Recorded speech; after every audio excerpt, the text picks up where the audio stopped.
The Ebb-Tide, a Trio and Quartette, by Robert Louis Stevenson and Lloyd Osbourne. Recording by Lawrence Skinner. Chapter 1. Night on the Beach. Throughout the island world of the Pacific, scattered men of many European races and from almost every grade of society carry activity and disseminate disease. Some prosper, some vegetate. Some have mounted the steps of thrones and owned islands and navies. Others, again, must marry for a livelihood.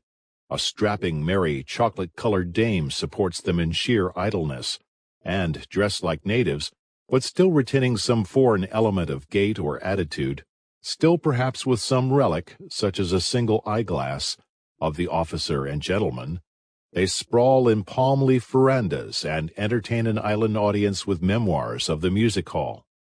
And there are still others, less pliable, less capable, less fortunate, perhaps less base, who continue, even in these isles of plenty, to lack bread. At the far end of the town of Papeete, 3 such men were seated on the beach under a pararo tree. It was late. Long ago the band had broken up and marched musically home, a motley troop of men and women, merchant clerks and navy officers, dancing in its wake, arms about waist and crowned with garlands. Long ago darkness and silence had gone from house to house about the tiny pagan city.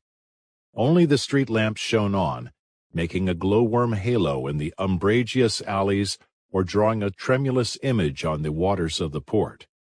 A sound of snoring ran among the piles of lumber by the government pier. It was wafted ashore from the graceful clipper-bottomed schooners, where they lay moored close in like dinghies, and their crews were stretched upon the deck under the open sky or huddled in a rude tent amidst the disorder of merchandise. But the men under the parao had no thought of sleep.